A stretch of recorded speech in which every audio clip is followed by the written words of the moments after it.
পুস্তক খুলব জিরোমীয় 7 অধ্যায় 23 এবং 24। জিরোমীয় 7 অধ্যায় 23 এবং 24। এখানে বচন কি বলছে দেখো, খুব মন দিয়ে শুনবে। Last topic last. কিন্তু বলছে বরং তাহাদিগকে এই আজ্ঞা দিয়েছিলাম, তোমরা আমার রবে কর্ণপাত করো, তাহাতে আমি তোমাদের ঈশ্বর হইব ও তোমরা আমার প্রজা হইবে। আর আমি তোমাদিগকে যে পথে চলিবার আজ্ঞা দেই, সেই পথেই চলিও, যেন তোমাদের মঙ্গল হয়। 24 বলছে কিন্তু তাহারা শুনিল না, কর্ণপাত করিল না, বরং আপনাদের মন্ত্রণায় আপনাদের হৃদয়ে কঠিনতায় আচরণ করিল। তাহারা অগ্রসর না হইয়া পিছে হটিয়া গেল। কতজন শুনেছে? বাক্য কতজন শুনেছে? হালেলুয়া। আমি আবার পাঠ করছি। পরমেশ্বর এক মেসেজ দিচ্ছে তোমাদেরকে, এক আজ্ঞা দিচ্ছে, মন দিয়ে শোনো। বলছে বরং তাহাদিগকে এই আজ্ঞা দিয়েছিলাম, তোমরা আমার রবে কর্ণপাত করো। কার রবে? পরমেশ্বরের রবে কর্ণপাত করো, তাহাতে আমি তাহাদের ঈশ্বর হইব। আজ তুমি যদি পরমেশ্বরের রবে কর্ণপাত করো, ঈশ্বর তোমার হবে, ঈশ্বর তোমার গৃহেতে পৌঁছাবে, তোমার মধ্যে তিনি কার্যকারী করবেন। আর কি বলছে? ও তোমরা আমার প্রজা হইবে। আমাদেরকে আর কারো কাছে পৌঁছাতে হবে না, আমরা আমার ঈশ্বরের প্রজা হয়ে গেছে। আর ঈশ্বর আমাদেরকে সেই চমৎকারের দ্বারকে আজ খুলে দিয়েছে এবং তিনি আমাদেরকে প্রজা রূপে ঘোষণা করেছেন। আর কি বলছে দেখো, আর আমি তোমাদিগকে যে পথে চলিবার আজ্ঞা দেই, সেই পথেই চলিয়ে যাবে, তোমাদের মঙ্গল হবে। প্রচুর বিশ্বাসী আজ্ঞা ভ্রষ্ট হয়ে যায়। হয় কি হয় না? মানে একটু আনন্দ হলেই করবো, সমস্যা কোথায়? এই একটু আনন্দ একটা হানিকর পৌঁছে যায়। এই একটু মনের বিলাস পূর্ণ করতে গিয়ে অনেক বড় ক্ষতি হয়ে যায়। সেই বিশ্বাসে ভরসাকে রাখো। আবার 24 পরমেশ্বর দেখো দুঃখাতে বলছে, কিন্তু তাহারা শুনিল না, কর্ণপাত করিল না, বরং আপনাদের মন্ত্রণায় আপনাদের হৃদয়ের কঠিনতায় আচরণ করিল। তাহারা অগ্রসর না হইয়া পিছে হাঁটিয়া গেল।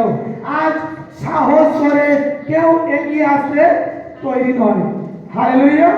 কেউ সাহস করে এগিয়ে আসতে তৈরি নয়, প্রস্তুত নয় যে পরমেশ্বরের সঙ্গে আমি চলবো, প্রভুর কাছে আমি সেই মানত করবো, প্রভুর যে রাস্তাটা আমাকে দেখাবে, যিশু নাসরি যে পায়ের ছাপ দেবে, সেই ছাপে ছাপে আমি পৌঁছাবো।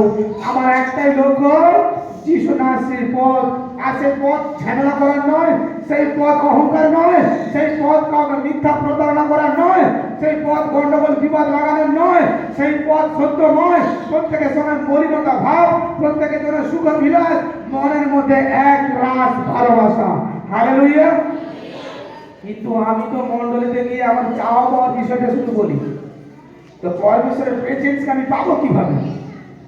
যখনই পরমেশ্বরের কাছে আসতিছ, মন্ডলীতে আসতিছ, সম্পূর্ণরূপে একটা শিশু সন্তানের মতো মাতাহারা হয়ে যাও।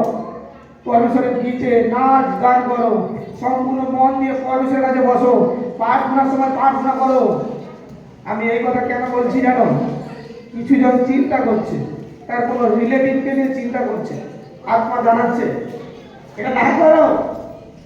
আমি বচন প্রচার করছি, কেউ তার রিলেটিভ পেলে চিন্তা করছে, এ চিন্তা বন্ধ করো।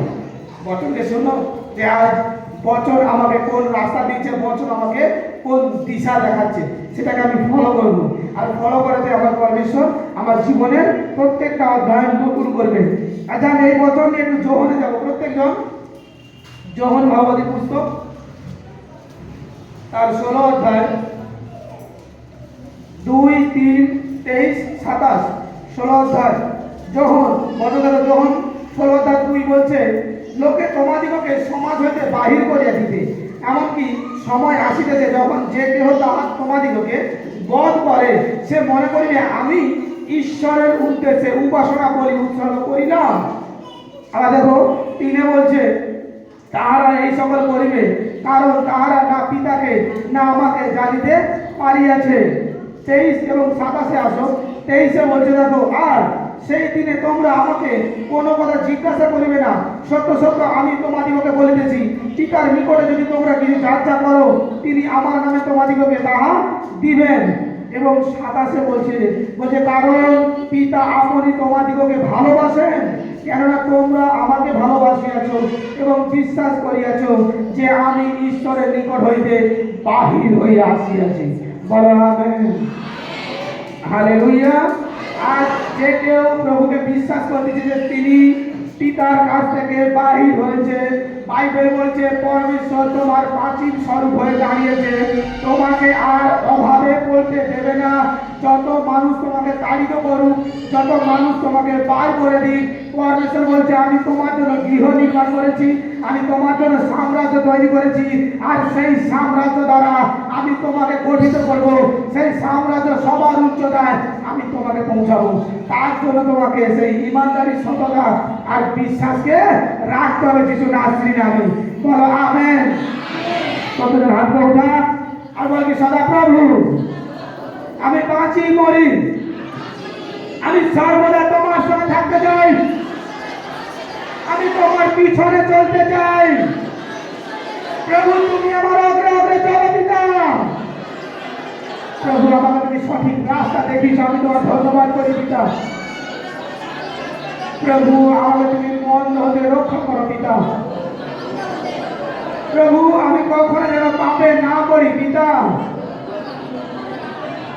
পিতা গো, আমি যদি কোনো অন্যায় করি তুমি আমায় ক্ষমা করো, তোমার কাছে টানো, কখনো তোমার থেকে আমায় দূরে করে দিও না পিতা। তুমি ছাড়া আমি বৃথা। প্রভু যেমন জল বিনা মাছ বৃথা, তেমন তুমি ছাড়া আমিও বৃথা। পরমেশ্বর প্রভু যিশুর নামে তুমি আমার প্রতি দয়া করো পিতা। আমি নিজেকে তোমার কাছে অর্পণ সমর্পণ করি প্রভু। আজ তোমার এই জীবনের বাক্য পিতা গো আমার জীবনকে বদলে দিয়ে গেছে বাবা। আমি আর কখনো এদিক ওদিক নয় পরমেশ্বর, আমি সেই সঠিক রাস্তাকে দেখে নিয়েছি পিতা। আমি তোমার আঙিনায় চলবো প্রভু। প্রভু যিশুর নামে চাই আমেন। বলো আমেন। হালেলুয়া। আজ দেখো প্রত্যেকটা বিশ্বাসী সন্তান, আজ প্রত্যেকটা মনুষ্য তোমাদেরকে নিন্দা করছে, তোমাদেরকে তাড়না করছে, তোমাদেরকে ছোট করে দিচ্ছে। তোমরা ভাবছো যে আমাদেরকে এত ছোট করে দিচ্ছে, আমাদেরকে এত তাড়না করে দিচ্ছে, আমাদের জীবনকে এভাবে ভাসিয়ে দিচ্ছে। কিন্তু আমার পিতা বলছে, আমার পরমেশ্বর বলছে যে আমি তোমাদের ভালোবাসি। পিতা বলছে, তোমাদের বলতে বলছি না, বচনকে কান্দে ঠিক করে। পরমেশ্বরের বচনে লেখা আছে আমি তোমাকে ভালোবাসি। পরমেশ্বর তোমাদেরকে অনেক উচ্চ জায়গায় রেখেছেন, তোমাদেরকে সন্তান হওয়ার অধিকার দিয়েছেন। আজ যদি তোমার নিজের পিতার কোনো সম্পত্তি থাকে তা কি তোমার অধিকারে হবে না? হবে কি হবে না? আজ পিতা যখন পৃথিবীকে বানিয়েছে তার মধ্যে কি তোমার অভিষেক নেই? হ্যাঁ কি না? হ্যাঁ কি না? আরে আমেন উঁচা তো আসে উঁচায়। আমেন। কারণ আমেনও প্রভু যিশুর নাম ধরে এসছে। হালেলুয়া। প্রত্যেকজন বিশ্বাসের সঙ্গে দৃঢ় বিশ্বাসে তোমরা সদা প্রভুর সঙ্গে চলো, আর সদা প্রভু যে রাস্তাকে দেখায় সেই রাস্তাকে তোমরা আপন করো, এবং পরমেশ্বর যাকে দিয়েছে তোমরা সেটাকে নিয়ে আনন্দ বোধ করো। বাইবেলে বলে আমি তোমাদেরকে যা দেই তোমরা সেটাতেই খুশি থাকো। আর দেখো আমি কখনো এমন দিন আসবে না যে তোমাদের কাছ থেকে কিছু ফুরাবে না। বলো আমেন। তোমাদের মধ্যে থেকে লোভ লালসা বের করে দাও। প্রত্যেকজন বের করছো? লোভ লালসা কিঞ্চিত মাত্রা রেখো না। সদা প্রভুর দিকে সর্বদা দৃষ্টি রাখবে, একান্ত হয়ে প্রার্থনা করবে। যারা তোমাদের প্রতি নিন্দা করে, হিংসা করে, গালিগালাজ করে, তাদের জন্য প্রার্থনা করবে সর্বদা, যাতে তাদের গৃহতে মঙ্গল হয়, তাদের বাড়িতে কখনো যেন আহারের অভাব না হয়। মনে রাখো পরমেশ্বর বলছে তুমি পাপকে ঘৃণা করো, পাপীকে নয়। মনে রাখো। তাই প্রত্যেকজন এমন এমন প্রচার তোমরা না ছড়াও, এমন ভাব ভঙ্গিমা তোমাদের না হোক। এখন কিছু মন্ডলী এমন হয়েছে যেখানে নিন্দা নিয়ে চলছে, নিন্দার কথা অ্যালাউন্স করা বলছে, কিন্তু আমি তোমাদের সত্য সত্য বলছি, তোমরা কেউ কারোর নিন্দা করো না। প্রত্যেকজনকে সমাদর করো, সম্মান করো। প্রত্যেকজনের সঙ্গে সেই মধুর ভাবে চলো। প্রত্যেকজনকে শ্রেষ্ঠ মনে করো। আর পবিত্রতার ভয়কে নিজের মনের মধ্যে রাখো। যে ভয় কোনো মনুষ্য দেখতে পাবে না, কেবল একমাত্র পরমেশ্বর দেখে। সেই ভয়কে মনের মধ্যে রাখো, প্রকৃত ভয় পরমেশ্বরের কাছে রাখো। আর দেখো পরমেশ্বর তোমার জীবনে চমৎকার করবে প্রভু যিশুর নামে। আমেন। হালেলুয়া।